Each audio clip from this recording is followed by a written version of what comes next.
He might only be 172 centimetres tall, but he's a giant of our game, and he now stands above everyone else who's played it before him. 427 games for Brett Harvey, and a family man at heart, and a great person too, with all the kids and the nephews and the nieces and the whole box and dice. He was magnificent on the night. He deserves every accolade he gets. Too small, drafted, overlooked in drafts, so what an unbelievable achievement last night. And the team did the right thing by him and franked his efforts with a 23-point win over a gallant St Kilda. Yeah, they were a class above the Saints last night. Ben Brown, 3 goals. Drew Petrie, 2 goals. Waite, 2. McMillan, probably his best game for North Melbourne, just about. And for the Saints, Ross tried hard, but not too many winners. But our guest this afternoon is Ben Brown. It's morning still. 35 goals for the year. Another 3 last night. Powerful display from Ben Brown. Thanks for joining us. And what was it like playing in a game where there was such a big build-up like last night? Oh, it was fantastic. I mean, great. That's what Nathan reckons. Yeah.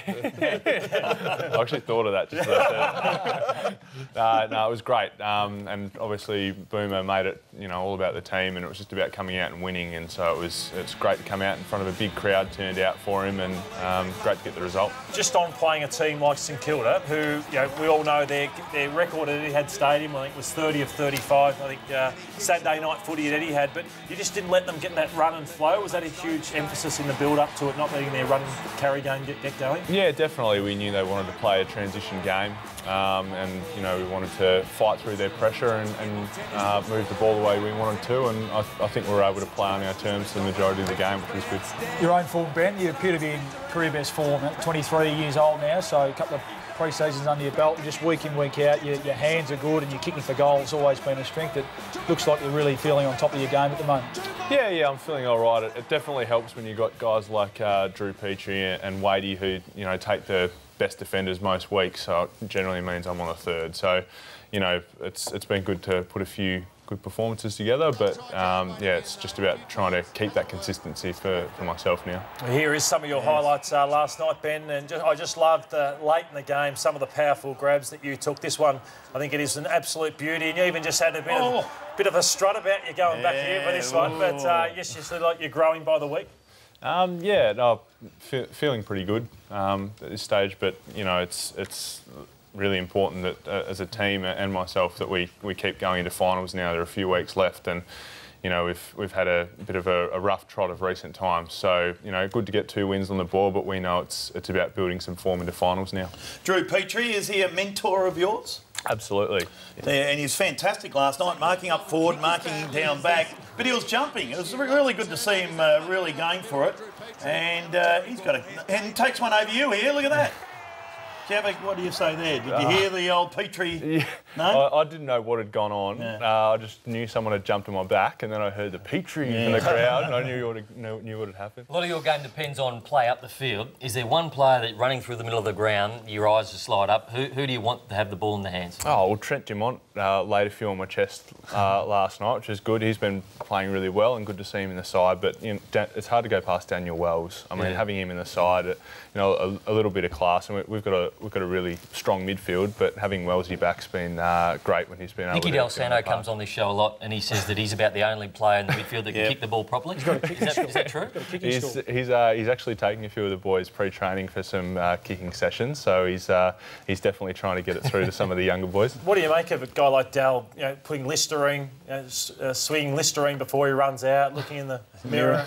Have you ever thought to go down that track yourself? Oh, it's not exactly my style, Lloydie. Yeah, no. Probably should. Is it true? Is it true that you were going to shave? Is it true that you were going to shave your hair off at one stage, but the membership department got involved and said, no, you got to keep that. That's your trademark. In my first year, the boys were all about trying to get the hair shaved off, and a lot of fines coming out to make sure that I made sure I did it, but I managed to keep it. So. Speaking of hair, what's going on here? This is an interesting shot. There's Nicky Dell anyway, but here. Yeah, it's a little kid on Family Day, and I think that was I either had to shave my hair or colour it blue and white for Family Day, so that was in my first year, and boys got me with that one. Benny, I just want to show you, we all laugh at Boomer Harvey here, and the goal he got last night was classic Boomer, cheeky Boomer, and would you say if you were at the top of the goal square, would you have given it like Lindsay Thomas did? Look at him. Look, I think it was great what Lindsay did, and you know those two guys, they're great mates. Whose idea was it? Good to see. Whose idea? Was I don't know. Maybe they teed it up during the Boomers. week. Yeah. He hadn't kicked a goal. It was his big night. You studying journalism? Yeah, just finished my degree. Yeah. Oh, what about this man as a mentor? He's the best in the business. You'll find it's a lot harder than AFL footy. AFL footy is considerably easier than journalism. But happy to take you under the wing. I'll be hitting you up, Hutchie. Don't worry about that. How much attention does the hair get you in public life and in marketing and those type of things? Oh, I suppose just as much as anyone else. I suppose you walk down the street and you're in the shopping centre and someone will pull you up or you get a few stares, but it's all right. How much in public life does your hair come to the fore when you put the boot polish in? Depends which version of it I'm wearing. When the wig blew off that time when you're playing golf. I got mine grew out to look like it at one stage. How many brothers you got? There's a heap of it. Yeah, 5 in the clan. Yeah, Yep. yep. They all 5 big younger boys? brothers. A couple of big boys. Yeah. How many drafts did you get overlooked in back in the day? 3. It was my Yep. 4th draft. Did you nearly give up? No, I never really did. I suppose had a couple of injuries and then decided to move from Tassie over to play for Werribee to give myself a bit more of a chance at it. And that had a reasonable year there and uninjured, which was good, and yeah, it worked out in the Hey end. Ben, what do you have to do in the next 4 weeks as a team to challenge the top 3 or 4 teams? Because you've fallen short against the best sides this year, but there's still time for you guys to go on and try and win this flag this year. What do you reckon you need to do as a team to bridge the gap a bit? Yeah, I think it'll give us a lot of belief if we can beat a couple of those teams, because we actually get the chance to beat them. And I think we play Sydney and Hawthorn and also the Bulldogs this week, and we know what they're capable of. So I think it's just coming out and putting together a four-quarter performance and running on top of the ground at this time of the year, and hopefully get a few guys back from injury as well. I think there are a few guys who are 2 or 3 weeks away from coming back. So if we can get them back and ready for finals, I think that'll hold us in good stead as well. Yeah, my votes from last night. Jamie McMillan, as I said, best game I've seen him play at North Melbourne. Cunnington does what Cunnington does. Drew Petrie, 12 marks, a couple of goals, and Nick Del Santo, just a bull, just a bull. Clearance, tough in and under. So Del Santo had a great game as well. And the prize read, thankfully Bill's back because Luke slaughtered this last week. It's hard to do. It's hard to do. It was embarrassing. The Callaway XR16 driver. This is the best in the business Listen for to you, this, mate. Luke. This is how you do it. There it is there. Oh, you'll love that big Benny Brown list. The Uncle Jack watches. All the panel got one of these. Very, very, very good. Australian-made gift pack. AustralianMade.com.au. That's all there. Tradie undies. You'll love these ones. Look at those. Tradie undies. The ultimate toolbox.